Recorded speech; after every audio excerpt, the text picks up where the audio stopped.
कल मैंने एक बहुत हेक्टिक दिन इस्लामाबाद में गुजारा, जिसके दौरान मेरी वज़ीर-ए-आज़म इमरान खान से एक बड़ी तफसीली मुलाकात हुई, डॉक्टर हफ़ीज़ शेख से अलहदा और फिर डॉक्टर फ़ारूक नसीम से, और फिर पाकिस्तान के कलीदी रियासती इदारों की जो गैर सियासी लीडरशिप है उनके साथ भी मेरी बहुत ही तफसीली मुलाकात हुई।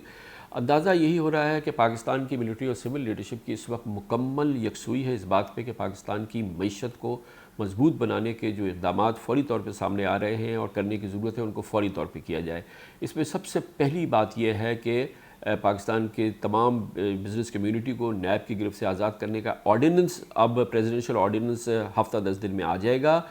कल जब मैं वहाँ था तो FATF के इजलास के हवाले से मुसलसल ख़बरें आ रही थी और बहुत पॉजिटिव ख़बरें थी, और पाकिस्तान की तमाम लीडरशिप बहुत इत्मीनान का सांस ले रही थी, क्योंकि इस दफ़ा पाकिस्तान के डेलीगेशन को गवर्नर स्टेट बैंक बाक़िर रज़ा लीड कर रहे थे और उन्होंने बताया कि हमारे केस को बहुत ही दिलचस्पी से देखा गया और उसमें इत्मीनान का इजहार जो ये एशिया पैसिफिक ग्रुप था उसने उसका इजहार किया, और हर लिहाज से पाकिस्तान पर अब ब्लैक लिस्टिंग का ख़तरा मुकम्मल तौर पे फ़िलहाल टल चुका था, बल्कि टल गया है, बल्कि ब्लैक लिस्टिंग से भी ग्रे लिस्टिंग से भी निकलने का एक सफ़र शुरू हो गया जो आइंदा शायद 1 साल में पूरा भी हो जाएगा। इसी हवाले से ये बात भी पाकिस्तान की लीडरशिप को एहसास है कि भारत इस वक्त शदीद दबाव में है। नरेंद्र मोदी ने फेटल मिस्टेक की है कश्मीर में, और इंटरनेशनलाइज हो गया है कश्मीर का मसला, और पाकिस्तान को बड़ी मुस्बत खबरें मिल रही हैं इस हवाले से अमेरिका से, फ्रांस से, दूसरी जगहों से, कि पाकिस्तान ये इस मामले के अंदर पाकिस्तान को लगता है एक एज हासिल है। दूसरी जानिब अफ़गानिस्तान के हवाले से भी बहुत सॉलिड डेवलपमेंट हो रही है।